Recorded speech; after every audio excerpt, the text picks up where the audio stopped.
Heyo, I'm Katie. And it's your co-host Corey, and this is the Press Next podcast. Thank you so much for coming back and joining us. And we want to just start off with this right here. Last week was actually our most listened to episode.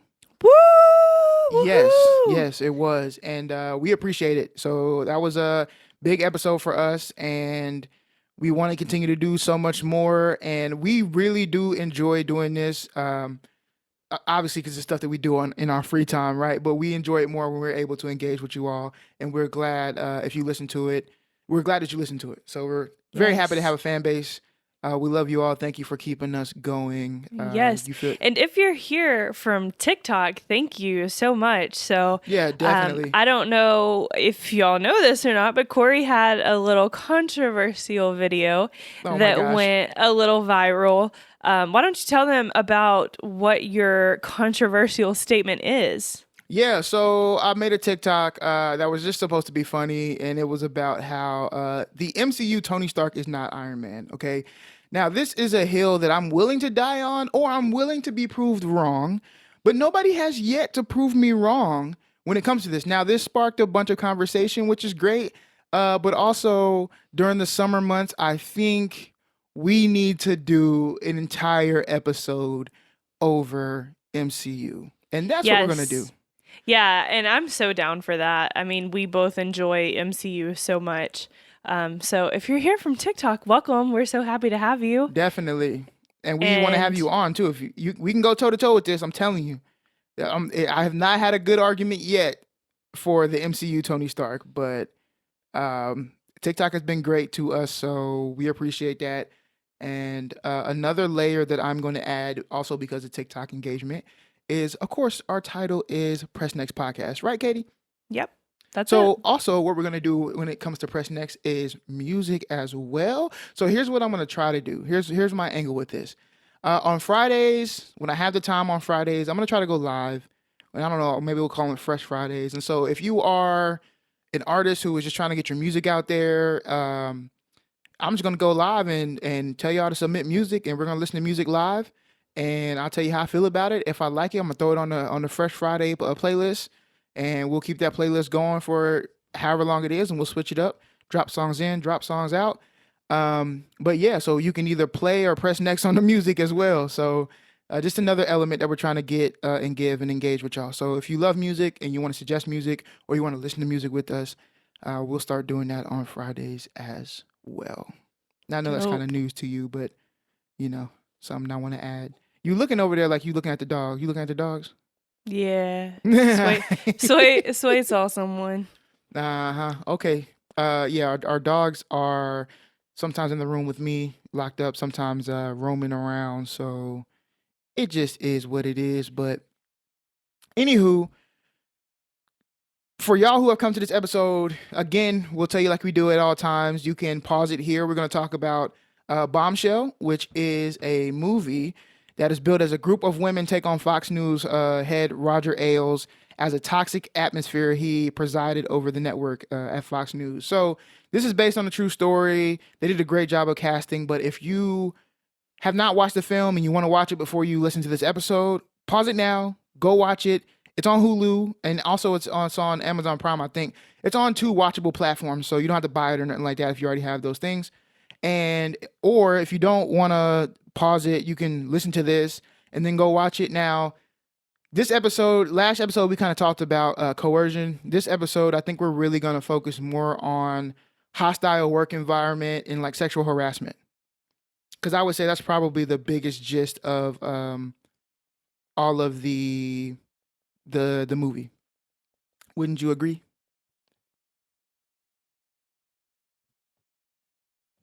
I would. I agree with Um, that. yeah. So we're gonna talk about that. But also the trope of quote unquote sleeping your way to the top. Yes, Um, there's so many layers, yeah. right? There's like so many layers in this film, and we can talk about women working in a predominantly owned or in a male field, as what hmm you would say. The objectivity of women in the workplace, or just sexuality in the Yeah. workplace. and definitely hostile work environments and how we got to where we are today, how we can move forward and be better as a society. Because I'm gonna be honest with you, I'll let you go first, but like on a scale of 1 to 10, and this had a star-studded cast. Okay, so this is Yeah, not a it was a good movie. cast. I mean, it had Yeah, this Nicole Kidman in it. yeah, and Margot Robbie and a bunch of other people. Okay, so it's very star-studded. I think it cost the budget was like 32 million on a movie that pretty much took place um in like a newsroom Hmm. essentially. So if it cost 32 million to produce this movie, that it had a huge cast because that money went to Right. that budget went Hmm. to the cast, and so it grossed, I think, cumulative. How do cumulative? Okay, goodness gracious, about Goodness. double that, right? So they made their money good. They didn't make their money Hmm. great in America though, and I'm not gonna speculate as to why they did not, but I can almost know why they didn't make their money back in Right. America. But I'm not gonna talk about that. But if you want to go watch this film, I think you should. It really follows the storyline of Megyn Kelly. If you're not familiar with that, or even know who Megyn Kelly is, they do a good job of setting you up in a way so that when they show how hostile the work environment is, you really understand it. Like you're gonna look at where you work a little different once you watch this film. Hmm. Hmm. And I did really enjoy this film. I think it was great. I enjoy um hearing people's stories, especially when their stories have been suppressed for so long and they've been silenced. And so I really enjoy that aspect of it. I just wish we would have gotten a little bit more. Right, right. More I do too. story. Yeah, yeah. But I think Cuz I feel like it was glamorized a little bit too much. I can agree with that. I think they were probably saying, if they went too much in the story, they're probably not gonna get a lot of viewers. You know what I Yeah. mean? Like that would be a very niche community to go watch Right. that film. Mhm. So I'm sure that was the reason why they kind of glamorized it up. They're like, hey, this is Hollywood. We still got to make it, you know, A this way movie.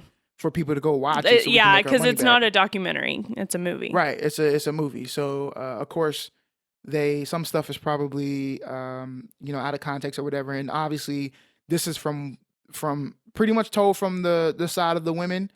So I'm sure and speaking of, so cinematically I would say it's probably like a 7 out of 10 for me. It Mhm. wasn't like it was a great film, but I thought it was really good. Right. I Uh could agree I with that. Right. I'll probably never watch it again because I really felt disgusted, like as a guy, you know? I think honestly, I even made a statement to you when we were watching it, and I said, I think my face has been like this the whole time. Yeah, it was just scrunched up. It was It's just just disgusting. because it's really disturbing to hear the things said to women and also who they're coming from Right. and how you can't really do much unless like to get ahead you have to give a little head. You Oh know, yeah, like that was that one of the was the statements in there. slogan. That was Yeah. kind of like the slogan of Fox News. Um, Which, oh my and gosh. so the whole thing, I was just like, ugh. And the comments that were said, I'm just like, first of all, you're disgusting. Like, even if you aren't saying these comments, you're kind of just a disgusting man in general. Right. And then these comments just make you even more disgusting. Because it wasn't just like the comments were like very sexualized, right? It was like there were plenty of times where he was just like belittling women and Mm-hmm. talking about how like women can't be anchors. They don't have like what men have, and they don't have this. Mm-hmm. They don't have an emotional switch, so they can't turn it off and stuff like that. So Right. very degrading and unfounded and untrue, as we all know. So one of Right. my favorite arguments ever is like when people say, "Well, we don't want a woman for president because she's so emotional. She can just start a war like this." And then you're like, "But haven't all wars been started by men?" Mm-hmm. Right? So I don't But know. I just also, applicable here.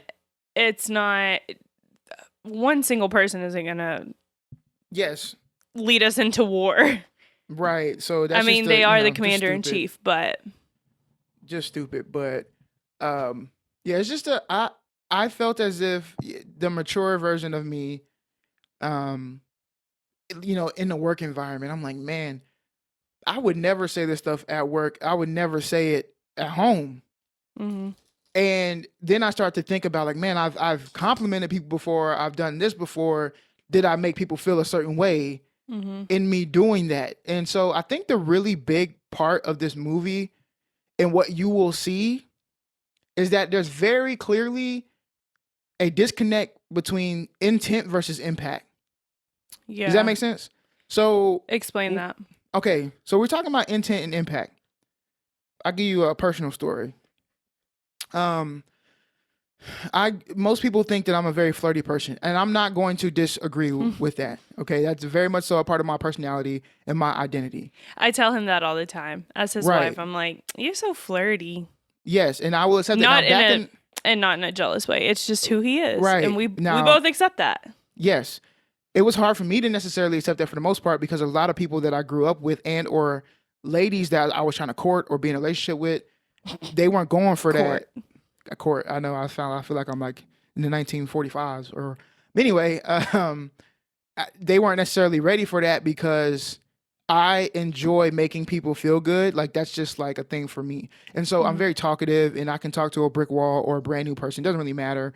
And the way that I do that and make them feel at ease is by not flirting with you. I don't even think flirt is like the real word for it because flirt insinuates that there's something sexual underneath, right? Or some sort of relational aspect to it. And I don't necessarily think that that's what I am doing at all. What I'm doing is trying to make you feel comfortable in whatever space that I'm in, so some sort of connecting factor. And so that's how I grew up was I knew how to connect with different people. And so sometimes that was complimenting people, making people feel good about the shoes that they wear or the top that they have on or their makeup and saying, hey, you look very nice today. And I've quickly found out that when I moved into the professional world, that was a It wasn't lesson I had to accepted the learn. same. It was Yeah. not accepted the same, right? I can say to somebody, oh, you look very nice today, that I'm supervising or something like that. And that can be misconstrued. And that's what I mean from the disconnect from intent versus impact. My intentions was not to harass you or to create this environment that was hostile. My intention was to compliment you on something that I saw that was either pleasing or, to make you feel better because maybe you're down or whatever. But it impacted you different. But here's the thing. I can be sorry for that and take responsibility for that. But as much as it is my intention that it was something else, it still impacted you that way. Right. That was a Right. hard lesson for me to learn. Because then I had to scale back so much so that if you know me, I don't compliment people at work no more at all. You will not get a compliment out of me. Like, it's hard for me to even tell you did a good job on a project unless I'm like directly supervising you or something like that. And that's actually very sad. It is, but I'm not trying to lose my job. Like, I don't want to get in trouble. I'm not trying to Right. catch no suits. And I really do not enjoy being like being the person who created a bad environment. No, absolutely. I feel that. I do get that. And I think that there's a fine line. But it's sad that you can't tell someone that they look nice or, compliment someone's earrings or something like that without it being misconstrued as being hit on or. Right. And I think that for the most part, and this is just from my personal experience, I think for the most part, women can differentiate and tell what your intent is, but that's not always the case, unfortunately. Facts. So like you said, you would just not do it at all. Right. And so when I like went back and like talked to people and they would tell me like, hey, no, I didn't feel this way. That's not what I got from you. But even if it's one person that felt as Right. if that's what I was doing, that like messes me up and it still messes me up to this day. So much so that it affects me to the fact that like I will not compliment people. That's just not going to happen. And so I think that movie, like this shows the clear disconnect between intent versus impact. Like there's one scene, and we kind of talked about this earlier. There's one part of the movie where they are talking about, where Roger Ailes is talking about let's show the women's legs so that we can get more ratings and more news and Yeah. everything else, right? Okay, let's get into that because they were saying leg cam, right? Yes, So leg there's cam. a leg cam. So used to, I guess, on this news network, they would have a wide frame. That way you got to see the woman's whole body. And they also made the comment of this is what clear desks are for. Right. So when the women are sitting there, you can see their legs because legs attract viewers. Like leg sale, you know? Yeah, and obviously you have to have a certain body type for that. So, discrimination, but And we see that in the interviews right. that he has with these people. Yeah, because he makes them do a little spin. It's a visual. What did he say? It's a visual medium. Visual medium, yeah. So, I actually pointed out, I was like, it's kind of funny to see how that hasn't really changed. Like, even if we're not seeing the legs, how, even if there's not a specific leg cam, I guess, how often do you ever see a news anchor on any channel not wearing a dress? Well, there was, I think it was it was either in like Australia or somewhere in England, where this guy who is they're both co-anchors. There's a male and a female, and this guy wore the exact same suit for an entire calendar year, 365 days. He wore the same suit every day. Only thing he changed was the shirt. So, and then his colleague, obviously, she changes dresses all the time. And at the very end of the year, he did this like last sign off where he was talking about how about the discriminatory nature of it all, because out of the entire year, he never once got an email about his suit. And he revealed to everybody, I wore the same suit every single day. But that his colleague got so many different emails about her appearance, which is ridiculous, right? Like we wake up every single morning, we see Robin Meade, and we notice a couple things. Shout out to you, Robin Meade. If you ever listen to our show, we so love happy. Robin We love Meade. Yes, Robin Meade is an anchor on HON, and so I found out about Robin Meade because I used to watch Forensic Files every night. So I'll fall asleep to Forensic Files, and I wake up and Robin be talking. But we love Robin because she's so spunky and funny. Like she just her, like you can literally tell she doesn't sacrifice herself to be on air. Right. She's just her on air. Her and everybody on. That's why I like HLN. It just feels like it's us on the news. You know what I mean? Right. Yeah. Like regular humans on the news. It's Is what not it feels like as watching HLN. scripted as every other news network, I feel like. Right. And it's not as even though they're like sister networks, CNN, I don't feel like they get too biased, like talk pointers and biased. Yeah, don't get too biased. Like there's sometimes I'd be like, all right, y'all doing the most, but I don't feel like they get too biased. They're a little bit more down the middle, and it does just feel like I can eat dinner with all of them and be having a good time, you know? Right. Yeah, for sure. Because you and I don't even really like CNN because we're like, okay, y'all are taking it way too far. Yeah, like it's hard to find a happy medium because obviously Fox is super right, way over there. CNN is super left, and on the scale, they're not even super left, right? They're just like left. Yeah, but that even gets on my nerves, right? They like, are like, because bro, sometimes I'm like, Van Jones, come on. Yeah, but you we're not gonna talk about most. Van Jones, right? We're not gonna talk about Van.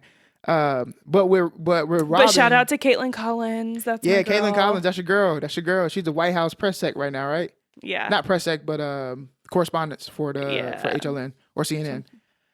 And we notice things about Robin, but they're not like, oh, her dress, right? Well, one, I noticed that she wears blue a lot. And blue, it may just be like her favorite color. But blue looks so good on her. It does. And we notice things about her hair, how she styles her hair in the A block versus the second block or whatever. When she takes her glasses off, like we just notice small things, but we never are talking about like her appearance as her being just a female, right? Right. We talk about other stuff. And even the weatherman, I can't remember his name, but especially during the pandemic. Bob Van Dylan. Yeah, Bob Van Dylan, because he'd be in different spots during the pandemic, right? Like we always talk about like the different spots he's in. And so to me, it's just wild. Think about this real quick. The energy you have to watch news, to watch the news, to then email them to comment on somebody's appearance. Right. You are just like you that's don't have any. sad. Yeah, That that is is very sad. sad. Like that's just a lot of negative energy. Mm-hmm. And I get that it's like a visual medium. I get it, and people want to see something, but nobody. What network have you turned on where you saw absolute garbage? I've never turned on a network and I saw absolute garbage. Right? Right. Like people look good. Like that's part of the reason why they got the job. It's part of why Mm-hmm. some actors get hired is because Mm-hmm. that's why headshots They exist. look the part. Yeah. Right? You know what I'm saying? That's exactly why headshots exist. But to comment on that as if that's something that is slowing down their performance or something is just, I don't know, it's sad. And you see a lot of that in this film where people are like Margot Robbie. I forget what or Robbie. I don't know how you say her last name. I'm sorry. I should learn how to say your last name, Margot. She plays. She definitely listens to this. I know, but I'm just saying. She's gonna you hear never you. know. You never know. I'm sorry. I like to take pride in saying people's names right, because that is your name and you own that. So Right. I'm just gonna call you Margot right now because I don't want to butcher your last name. But Anyways. she plays. I'm gonna look it up real quick. Kayla. She plays Kayla, and she's good.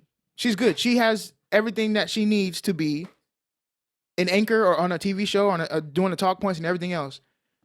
But of course, and she plays her cards right too. I mean, she literally is ambitious, right? She plays her cards right so she can go meet Robert, who is the person who could put her in the position that she wants to be in. But then obviously that goes way too far because he's a freaking pervert and creates a hostile work environment. And even in just the room where they're in like the pen, you know what I mean? Like where they're in the pen with everybody in their little cubicles, they're still doing like the utmost. It's way too many people, and everybody in there is just like, you have to do a certain thing. And here's when I saw it Go was ahead. very chaotic in there. Yeah. And where I saw this the most, which is just disgusting. Do you remember a part of the movie where who's the first person who gave allegation? Gretchen. Carlson, Gretchen, I think. yeah, Gretchen put together her sleuth skills and pretty much was about to nail Robert Ailes to the walls because she got fired and she had all this information, so she knew she was gonna sue. She had to get her ducks in a row, and she did. And Megyn Kelly took a little bit, but she followed suit. But when Gretchen went back, when they were doing an investigation, you know what blew my mind? What? The amount of women That who were were telling supporting. her, that were supporting Robert, who were telling her like, not even on the fact of like, I believe Robert is a good man. Because I think that's different. Everybody's interaction with who you are. I mean, not to get political, but we saw that a lot with this last presidency. president. Yeah. Yeah, I mean, it's different when you know somebody, right? Like, if somebody came and levied something against you, and I'm like, that's not the Caitlyn that I know. And she may have done what you said that she did, but from the time being that like I know her, that's not what she has done. This is not the Katie that I know. So I'm gonna support Katie. Not saying that you're wrong, whoever is accusing you, but I'm also just gonna support Katie because I know Katie, that's my wife. You know what I'm saying? But the amount of people who were just saying it on the basis of we have to do something to get ahead and this is it. And now what you're Right. doing is putting a damper on our movement because you are shining a light on something that should have never happened. That to me was mind blowing. Just as like a male looking in on this, I thought I would have never seen that happen. Right. And I don't know, like, do you feel like that would be something that would happen in the female community? Because I feel like it's real like girl power, we together, you know? So like I feel like, and maybe I'm just in a certain sector of TikTok that allows me to just see, you know. I also think that girl power, we're together is fake. A facade. Yeah. And that's a strong accusation. I think that we're getting go better deeper. about it. Yeah, I think that women are getting better about supporting women, but I think that it has been so ingrained in us that we always think of other women as competition, or like that's been the norm. And so I feel like there's a struggle with wanting to support women, but also judging everything that women do, just because that's what we have grown to know, or that's what we learned, and we have to do a lot of unlearning. I feel you. And so, yeah, I think that sometimes it's easy to get on social media and say that you're supporting women, but what are you saying behind their back, or what are you thinking about them? So, also, I think on social media, it's super easy to support someone that you don't know. It's super easy to sing praises to someone that you only know on the internet because Right. you don't know them. And And they it control their looks image. like, yeah, and exactly, they control their image and you see what they want you to see. So you think that there's nothing wrong with them, right? You don't see the bad aspects of them. You don't see that they talk too much, or you don't see that they whatever, that maybe other things bother you about with people that you know. Right. And so I think that in real life, and I don't want to say that social media isn't real life, but come on. In real life, I think that women supporting women looks very different as opposed to social media. And I'm not saying that we don't support women, and I'm not Right. saying that The I guess social I shouldn't have media said movement is. fake. Yeah, I guess I shouldn't have said fake. So let me reel that in. But Oh, I'm gonna use that for clickbait. No, I'm just joking. yeah, it is very much so blown up on social media as opposed to in real life. No, I feel that, and I feel like that's a lot of movements on social media. It's the same with Yeah. everybody posting the black boxes, but ain't doing nothing. Shannon Sharp said, just real quick, little caveat. Shannon Sharp said something, I think today or yesterday, that really just stuck with me. And he was like, if you have black friends and you're not empathetic to the plight of black people, you don't have black friends. You just know black people. You know And black that's how people. I felt about a lot of people posting that black box, and posting BLM and everything else. I'm like, I don't see it in none else of your other actions, but I feel the same way with all of these social media movements, and stuff like that. And so I have tried to, especially with marginalized groups and groups that I don't necessarily ascribe to be like, I'm trying to be active in them and really empathetic and understanding. So I really want to be a part of supporting women, as I've been doing my entire life. But I recognize that the way that I grew up in the misogynistic culture that I grew up, I've had a war like path. Like, for instance, if I could, this is what I battle with every day. So, vulnerable moment Okay. for people on the podcast. What I battle with every day is that I know in my mind the people who I intended to do something else with, and it impacted them completely different. I know I have no control over that situation. It still makes me feel like absolute crap. Right. Right. And so if I could, I would literally go and make the most heartfelt apology. And I know people might say, well, why don't you go do that? I'm not going to disturb their peace, because if they have peace right now, that's me being traumatic by trying to go back and apologize and talk to them. I maybe just be opening another wound. And again, I intended to do one thing and impact them another way.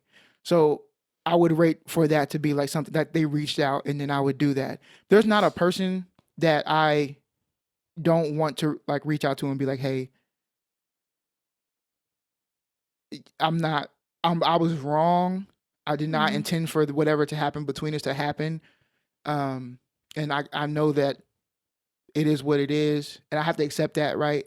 Even if I'm going to continue to be the villain, I have to accept that.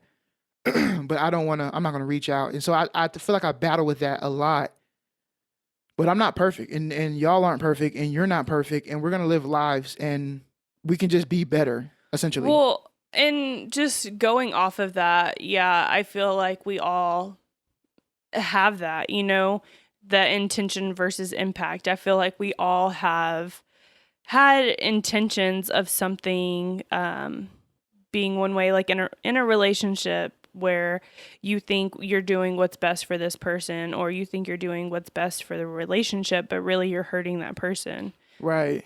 And so, or you're offending that person. And that's not just with like romantic relationships, that's with all relationships. And so, yeah, I agree with you. Those things are hard.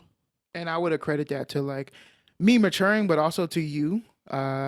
I feel like like you have made me see a lot of errors in my way, based on the how much I love you and how I treat Nah. you, and how the way that I treat you is so much different than the way that I've treated people before. So when I look back at that person, I'm like, wow, I really was an a-hole. You know what I mean? Or like, Yeah, I people could are have been so probably much like, better. "Wow, how does Caitlyn put up with him?" Right. And I mean, I think we saw that at the beginning of a relationship. Was there not people hitting you up, like trying to tell you about me? This is true. So, I mean, we saw that, right? And I'm glad you stuck it out. And because I was being truthful with you and everything else. So I've never like lied about who I am, what I've done, or and nothing like that. Right. Um, but it's just, you grow and you have to be better. You have to choose to be better every single day. Mm-hmm. And that's what I try to do. And I hope from now on, and what I've been working on is trying not to create a hostile work environment. But what does a hostile work environment mean to you? Like, how do you, because I think it's different for most people, Mm-hmm. right? I Yeah. think people, there's a way that like the law defines a hostile work environment. And then Mm-hmm. there's a way that like we define a hostile work environment. So in your head, when you think about something that's hostile in your work environment, what does it look like? Yeah, I'm actually glad that you brought this up because in my mind I was thinking about what I wanted to jump to next. And really I was thinking about it just this afternoon and I was like I have never been in a situation where I felt like um I never felt like I was in a quid pro quo situation. Mm. You know? So I never felt like I never felt pressured to do anything that I was uncomfortable with to move up. Granted, I haven't been in many positions where I have moved up. I just go on to the next job, you know? Mm. Because I'm still fairly, I New in graduated the college game. in 2016, got my master's in Right. 18, so You still haven't doing a been darn thing. right, doing the darn thing. I haven't been in the workforce for too terribly long. And I mean, I've been working for a long time, but, as far as like moving up in rank and all of that, I'm still trying to get there. So I've been fortunate to where I've never felt pressured to do anything I didn't want to do in order to move up. Nice. In I mean, a that's sexual good. way, yeah. Right, right. I mean, because I feel like quid pro quo can be a lot of different things. It doesn't have to necessarily just be Yeah, sexual. And I right. don't think that just to like define it, a hostile environment. So that's what it means for you? Because I did ask you that question before I go into defining it and everything else. But like, Yeah. what do you see? What's tangible for you? Like, if you see something So in the office there's a happen, you're lot like, of oh, that's it. yeah. Well, there's a lot of things that are hostile to me. So if I feel like I can't go to my supervisor, if I can't talk to my supervisor, if I can't bring my concerns to my supervisor and be heard, um, if they won't talk to me about issues going on or things, that's the line for me. Like Mm. if we cannot be grown adults and have a respectful conversation about what's happening and concerns that I have and you're not even willing to hear them, that's a done deal for me because then I realize that there's no respect between me and my superior, right? Mm-hmm. Like you don't want to hear me because I'm not at your level or Right, right. because whatever. So that's a line for me. Just not being able to communicate. I think that's pretty hostile. What else? I mean, obviously, if there were any kind of harassment going on, that is Right. hostile. I'm not gonna deal with that. I've never been in a harassing situation with a superior. So, yeah, I mean, Okay. that's off the top of the head. I wasn't Right. I No, wasn't I ready feel for you. that because I could Yeah. pull out my list of grievances. Definitely, yeah, for real, definitely. This was an episode that we felt as if, full disclosure, we felt as if we always do notes before we prep before and everything else. We felt as if, like in this episode, for it to be most unique and Authentic. genuine and authentic, was just like, hey, let's go in and have a conversation. No notes, Yeah. flow off the top. We'll take it from Bombshell and we'll continue to go. So, any question that we're throwing out now is really like our unbridled thought. So, Right. hopefully we piece it together very tactfully and gracefully, but Yeah, for me, I think even when I'm in an interview process and I'm asking certain questions, I will try to Mm-hmm. style questions to see if I believe that there's some sort of hostility in there. Right. And so from legally talking, like, yes, hostility is going to be like, it's going to be all the stuff that you mentioned: sexual harassment or racial harassment, discrimination, Mm-hmm. aggressiveness, ridiculing, victimization. I'm sorry. Um, threats of punishment, like all of that, right? Ooh, Yeah, go ahead. I just thought of something. So I have been in a job before where I felt that not even me, because I was at the very bottom of the totem pole, I was like very hostile just just from hearing, but go ahead. just starting off. Um, so it wasn't even me. It was seeing the people above me and my supervisor not being taken as seriously as men in the same role, Mm, or not being able. And I actually talked with her one time and I asked, like, why are you not on their level, or why are you not in this meeting with these people? That seems like something you would do as a manager. And she was like, I don't have a penis. Like, very bluntly. And I was wow. like, yeah, Just okay. come on out with Well, it, right? right. Well, in that in that field, and I won't go too deep into it because I don't want to throw Right. anything out there, but in that specific field of work, and it's not higher ed, but it is a very male dominated field. And so I feel like you have to have twice the credentials as a woman to be taken seriously in that field. And I think even with the credentials, you aren't taken as seriously as the men. Right. I feel the same way. Definitely. And from hearing stories that you tell, I was like, that's definitely a hostile work environment. Yeah. And it's tough to, like, when you're in one, to get out of it, or even sometimes even recognize that you are in one, right? Right. And I think the thing with hostile work environments is that usually it's not with the peers that you have. It's not with the people working in the same level as you. It comes from the top Right. And kind of trickles down throughout the and kind of entire. trickles down throughout, or Well, if you think about it, they're the person who's responsible for the environment, right? That's right. another lesson that I had to learn as well. Like, if my team is doing some very off-putting behaviors and things of that nature, that's my responsibility. Yeah. So it almost always kind of stems from the top. So even if it wasn't necessarily my involvement, it was my lack of involvement that allowed it to continue to go. Does that make sense? Right. Yeah. So I think that we can kind of get wrapped up in the hostility because it's not with the people that we work closely with every day typically, or it's not with those at the same level of as us, that are doing the same thing, because they probably feel the same exact way that we do, right? They Exactly. probably have the same exact thoughts. They're just as frustrated. So you're kind of like in the trenches together. Um, And so it takes a while for you to realize, because since it is coming from the top, it's like it becomes part of not only your work, but also your professional development, Right. your personal development, like all of those things. Yeah, I feel that for me, For it's me, yeah, for me, it's a lot of that, and I tend to look at more of the racial mhm, discriminatory side of it, and then also the power structure. Am I allowed to, even if I'm a lesser, I'm not the head of the department, but I'm somewhere in the middle, mid level management, or even lower, is the lowest person able to have a voice to the highest person? right, If that is not able to happen, to me, that's a red flag. I'm not saying that it's hostile, but it's a red flag for me. So when I'm in interviews, I'm asking a lot of questions based on that. I mean, classic questions. What's something that you can improve on as an entire department? What's something, things of that nature. Let me hmm see where your head's at, or I give them a situation. Hey, this happened. What stance what stance did your department take?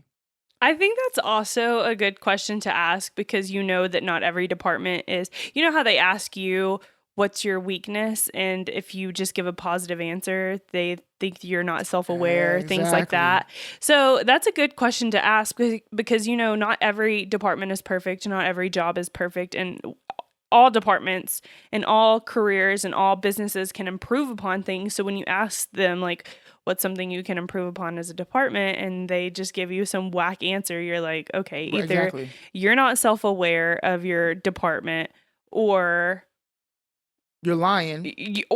you're lying, or you just don't care to fix it, and so you don't Exactly. think it's an issue.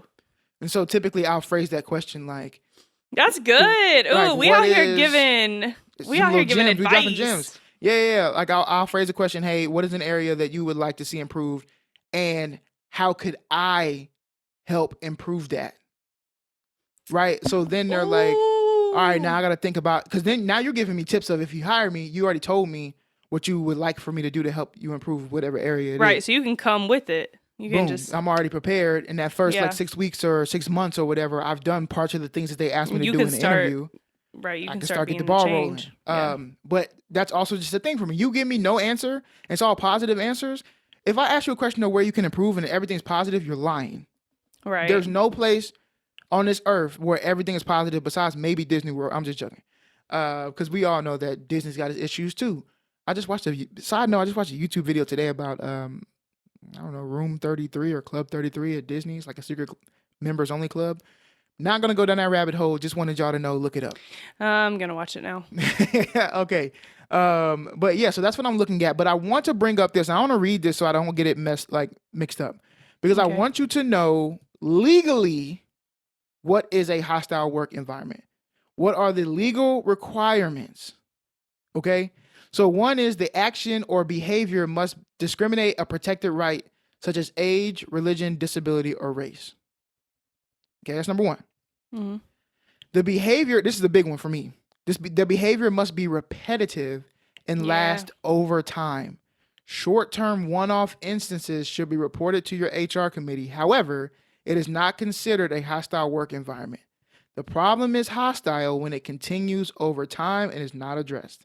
That's probably the biggest part for me, because if something happens one time, HR and everybody else is not going to see it as a hostile work environment. What they're going to see it as is like, oh, this is a behavioral correction that we could make. Unless it is like very egregious. And then what they would do is, by addressing it, they're either going to put you on some sort of performance development plan, or they're going to terminate your employment so that they've fixed the issue. Well, I think that that's something that happened in this movie too, is she showed a pattern. Yes. If I'm not mistaken. And yeah, because she went to her lawyer and they were like, we need more. Right. And when she showed that pattern, he was like, she's been planning this. She knew what she was doing. She knew she was going to get fired. And the bombshell is the most player move she did at the end. And I don't even want to ruin it, but if you listen this far, I'm sorry. Check this out. She got this man caught up in the suit, as he should have been. Mm-hmm. And for weeks and times or whatever, while she's gaining other people, because she's going to need more people. Mm-hmm. When she's gaining other people, all he's doing is flat out denying it all. Just very hard denying. Mm-hmm. And then at the very end, she drops in. She got it on recording. She got tapes. I got the tapes, baby. Yeah, you can't lie. And she did that on purpose. She wanted to paint you up as being a denier, because you're not going to tell the truth. Because now you don't have credibility, and everybody knows you're a liar. Yeah. Exactly. And you've been lying this whole time, and I got proof. If I'd have came out from the beginning, you could have probably tried to suppress that. Yeah. And I think it was, 23 women that ended up coming forward? Yes, and I'll give you a stat here. This is just another disgusting stat. Out of all the 23 women, when they settled the lawsuit, the money amounted to $50 million. So between them all, they split $50 million. And when Bill O'Reilly and Roger Ailes, I don't care to mess up his name, but let me make it right. Actually, don't do that, Corey. Don't do that. Dang, his name is like on the list, but it's down. Roger Ailes. I'm sorry if I've been calling him Robert this whole time. Roger Ailes and Bill O'Reilly, both with their severance packages, them two alone, their money amounted to $65 million. Think about that real quick. The 20 plus women the lawsuit settled for 50, or they end up getting 50 or whatever. And Roger and Bill, just them two, got 65 mil. Mm-hmm. That's wild.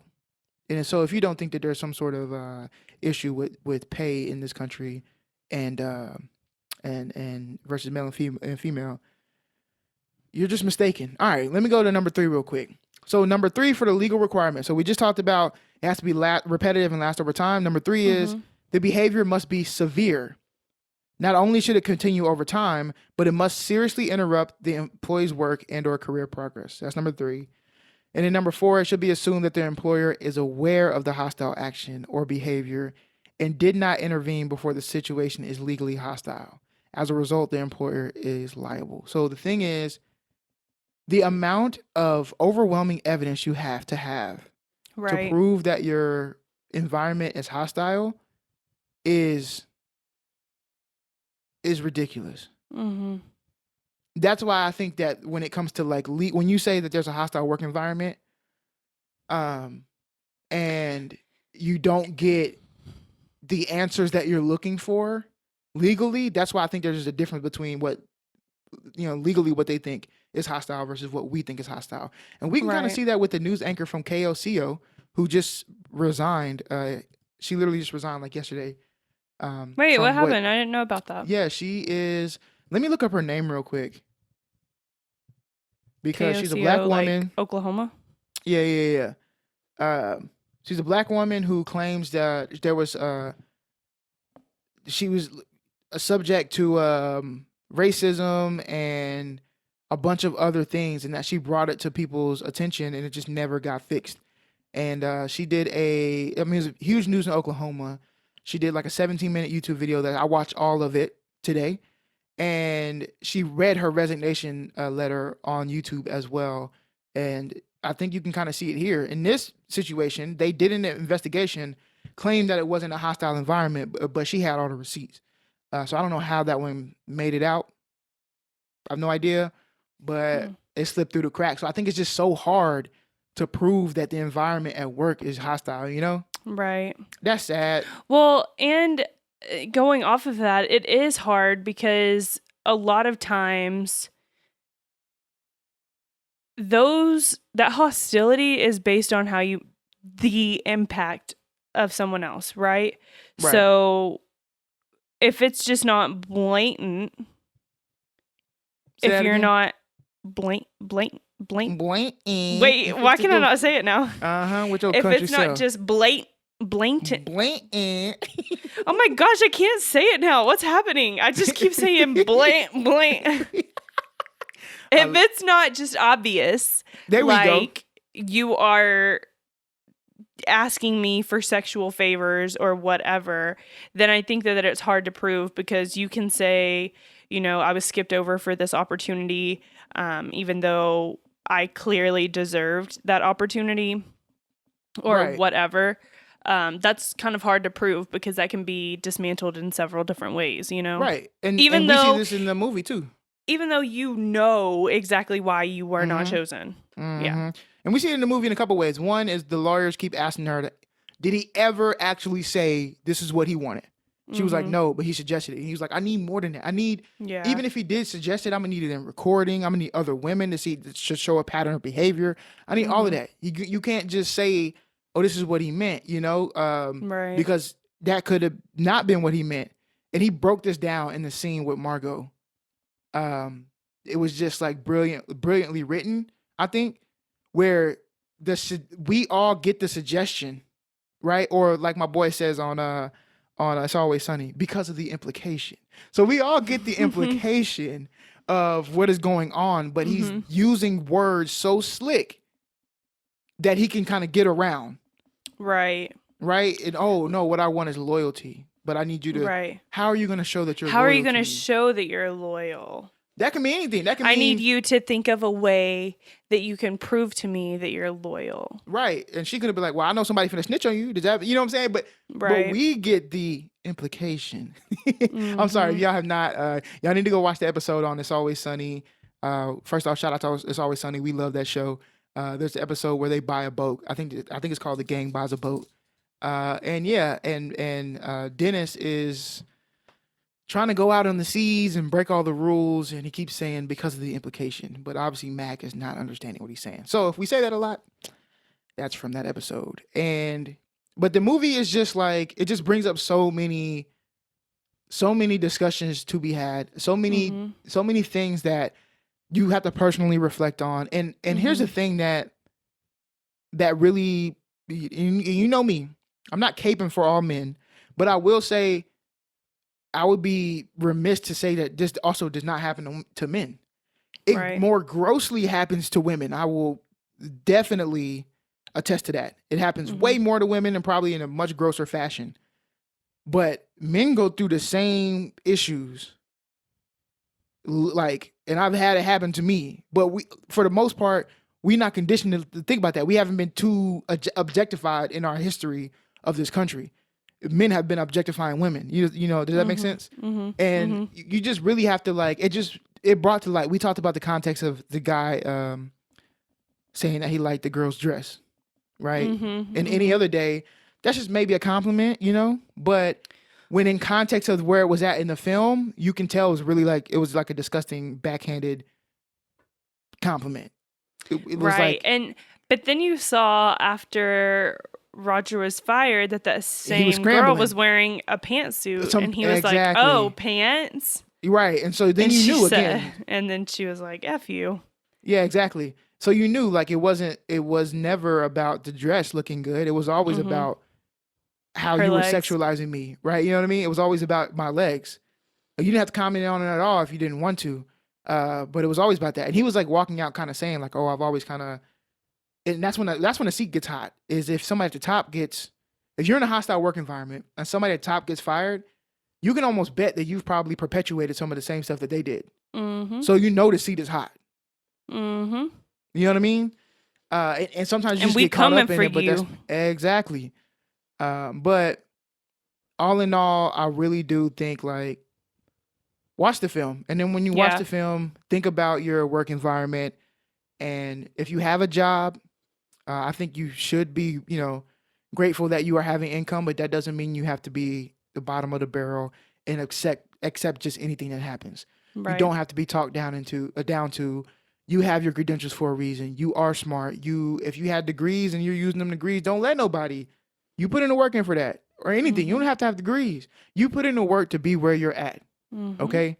Don't let nobody rob you of that. Nobody. Not even the director of your department. Not even the CEO of the company. No ma'am, no ham, no turkey. Nobody. Because a job is going to get you that money, but don't let them strip your dignity. All right. Do not keep that forever. And I hope that's just, I don't know, words of wisdom, stuff that I've been growing by, that I hope to perpetuate that. Know your worth and teach people how to treat you. You got anything else to say about this film? I don't. I think that everybody should watch it and realize that this isn't just a movie. I mean, this is based on true events. This happens every time we see sexual assault accusations come out, and then there's 20 women. I think we see this with Deshaun Watson. Yeah, I was going to bring that up. How when it's one person, then it's 20 people. And then you get this narrative of why didn't they come out sooner, or why are they just now talking, or they're only saying it because someone else did. But sometimes that's all it takes is one person to speak up and Or be one follower. believed. Like and Megan Kelly, like Gretchen was first and then Megan was second, and then after that everybody went, sometimes yeah, it takes that I mean, one follower. Right. And it takes that one person like Gretchen Carlson to stand up and say like what happened was wrong. And a lot of people said that Gretchen was bitter because she was fired. And while that also, two things can be true. She can be bitter, but also something traumatic happened to her, and it was happening to several women. And that may you cause her actually to have you been actually bitter. kind of see that Kayla kind of got mad at Megyn Kelly because she didn't come forward earlier, and all Yes. of the women that were assaulted after that could have been. What a powerful moment of that film. Oh my Yeah. gosh, how did we almost skip that part? Yeah. That was so almost teared up in that moment. Yeah. She was Like saying to Megan, yeah, go ahead. she was saying to Megan, if you would have came out earlier, this would not have happened to the women behind you. Mm-hmm. Essentially, you left us all out to rot. Right. However, right, go ahead. Go ahead. Go. No, you got it. Finish your. However, do you think that people would have believed just Megyn Kelly? Do you think that people, I mean, obviously they didn't believe just Gretchen, which is why they said that they needed more evidence, Right. that they needed more people behind her. So I think that sometimes it does take all of these people getting together and sharing their experience. So circling back to what you said, showing a pattern. Right. I'm not saying that I am, because in a way she was, I think that she was, I think there was it was shaming, but it was also very truthful. Right. Does that make sense? Because Yeah. what she's saying isn't necessarily incorrect. Because what could have happened is that the behaviors could have stopped 20 years ago. Right. However, people have to deal with their problems whenever they're ready to deal with their issues. Mm-hmm. So that's the other side of that coin, right? They all amount to the same, but they're on the same coin. So we see this, and this is kind of what I was talking about with the lady earlier, KOCO. Let me get her name because I want to say her name on here if I haven't already. Portia. Is it Portia? I don't think Portia Riley. Oh, it is Portia Riley. Okay, Portia Riley. In her video, she states, she was like, listen, I am not the first, but I'm hoping to be the last, which is why I'm doing what I'm doing right now. Mm-hmm. So to me, it reminded me, I thought in that situation when she said that, I was like, oh, okay. She saw Bombshell and she saw that conversation and that hit her as much as it hit me. I was like, wow, like, really? You had people, that was the most surprising part. I wasn't surprised at the men making the comments that they make because I'm a man. I've been around many of those men and I have at times been that person. Not as vulgar as that stuff, but I'm saying, have I degraded women before? Yes. I was just really surprised at the amount of women supporting either Roger or attacking the other women who were victims of this environment and him. Right. That was just like mind blowing to me. Right. So going back to what I was saying about the Deshaun Watson thing, just wrapping all of this up, sometimes when you see people come out for the first time in 20 years, or you see a big group of women and it can almost, I mean, I think that we have become so, like, it's everywhere and we see it so much that we are just like, oh, another one, another one. Oh, they're blaming someone else. And we can kind of just see it as another one. This is someone's story finally being heard. This is someone's experience finally being heard, and people are coming out and backing that and showing that there's a pattern, and it's not just people blaming just to be blaming because they're rich or they're trying to bring down this person. And I mean, we need to believe women. Yes, and also, and we do. And when I say this, or I should say, we need to believe victims because it's not just women. Right. And we also, so this is gonna sound wild, but I want you to follow me here. Believe victims. We also need to support respondents. Okay, so what I mean by that is this. I think the movement of believing women started because what we would do is immediately say, oh, this is an accusation. So it's like, oh, however I feel about Deshaun Watson, I'm immediately dismissing how the woman is making an accusation because I don't know the woman, right? So here's the thing. I'm not sure if she's telling the truth or not, but why would she lie? That's number one. Whether she's lying or not lying is not up to I'm not making a decision. I'm not a lawyer. I'm not doing none of that. What I need to be able to do if I'm somebody who's supporting them is to be able to support them both. Because if she's telling me one thing and Deshaun is telling me something else, right? At some point, I would have to make a decision on like, okay, with the evidence that I have, I'm supporting this person more or whatever.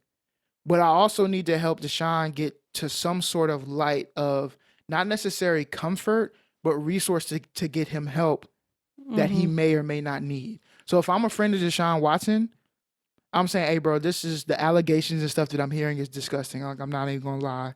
And if they're any kind of remotely true, I'm very disappointed in you. However, I'm here to also help you through this process to get you the help that you need. And I think that that's showing a little bit of like, I'm not finna dismiss what this woman is saying. Right? I'm not about to dismiss that. Or all of these women are saying. I still can't help you. Because it is also possible, because this has happened before, and I know people are going to jump in here and be like, the percentages are so low. I get it. I'm not saying that. It's not. What I'm saying is it possible that one of them is not telling either the full truth or just flat out lying? That's still a possibility. I don't see that as being a possibility for all of them. Right. And I don't think that 20 people coming forward.